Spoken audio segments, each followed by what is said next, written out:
का तू कैसे सबके घरवा में घुस घुस में ररुआ से बतियावेला हो? ओहो चुप रहो, अभी दिमाग में कुछ खुरफात चलत है। हाँ खुराफात चलत हो। अभी गणित लगावत ही अगर सेट हो गल ना, अरे पहले हमारी बात सुनो।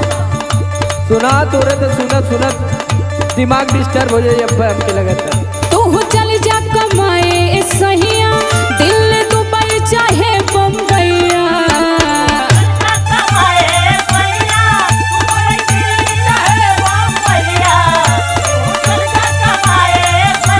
हाँ तू बाहर में ठीक रहा, पागल है का रे? तू चल जा कमाए सहिया, दुबई दिल्ली चाहे बम्बईया। सस्ता अनाज भइल मजा ना किसानी में। शांति बना तू। कैसन हो? अबे एक रास्ता है और है अपन आई भाम। सुन कौन रास्ता? बोला बोला। जब नौकरी न मिले जवानी में ता पड़ा परधानी में। जब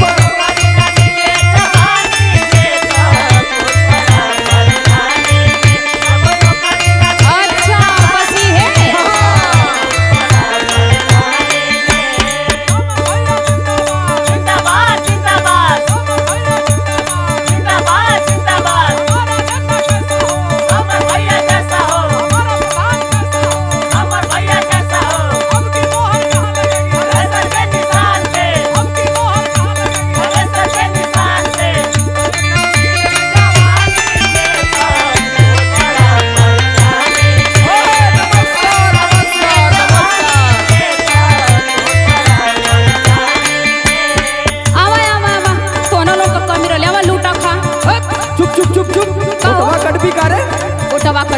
कितना मेहनत हम करत थी, देखत थी रातों दिन जितेंद्र भैया के साथे लेके।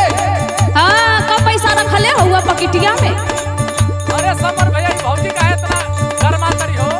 का करबा इनके जिम्मे और कोनो काम ना भाई। हाँ हाँ हम तो पागल है ना। सुनो सुना। कहाँ से आई इतना लमहर खर्चा? बेची दे हम खेत भले भरब आसो परचा।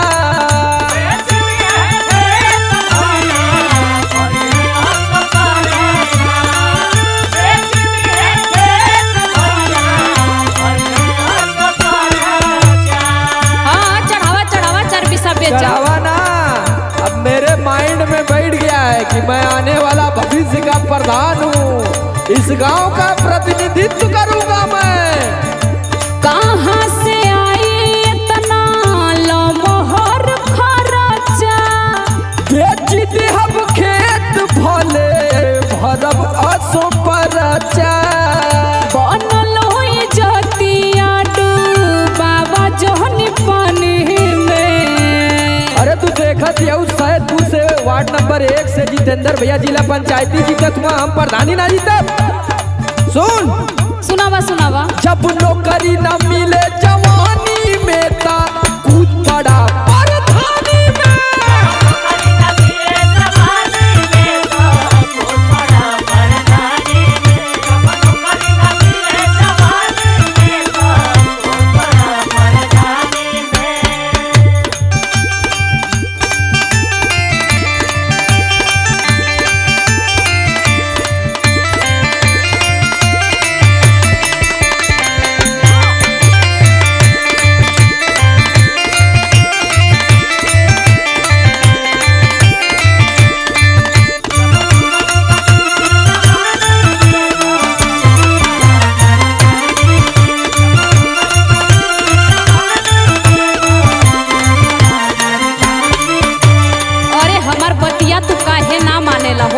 अब हम केहू के बात ना मानब। भीख मंगवाई बा का तू?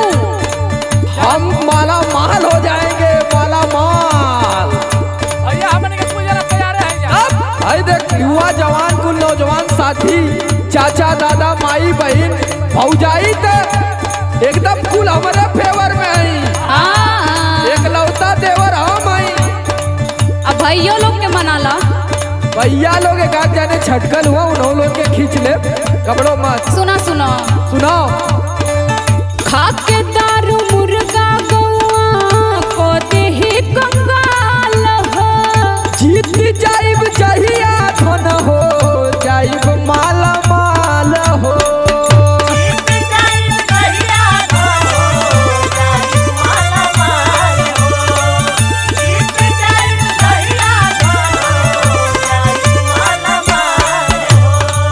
खाके मुर्गा दारू गौआ को देही कंगाल हो।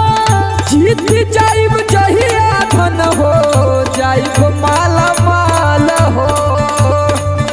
समर आलोक गलती कोरोना नदानी में। अरे तू हमके अनपढ़ बुझ तरीका जा का कहीं तो मऊ माइंड लगावे जानी ला। लगावा लगावा डिजिटल प्रचार करब डिजिटल से विक्की यादव के बिया के दे देले पूरा ठीका। हाँ। अबे तू ना समझती ना कुल। हमन के बिया में हैंग कर दिहल जाए। आहा हाँ करा लो। और एक तरफा वोट पड़ी कौने निशान पे। अरे सर का आहा ले सुन। बोला बोला जब नौकरी न मिले जवानी में तब बड़ा प्रधानी में।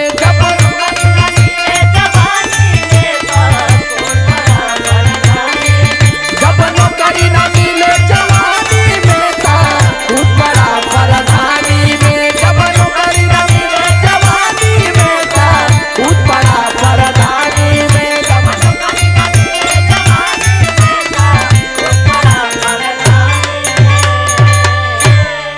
तब समर भैया हमन के चलल जाओ ना। चला चट्टी पे आवत ही हुई जन। हाँ ठीक चलो ठीक है ठीक है। चला ठीक है।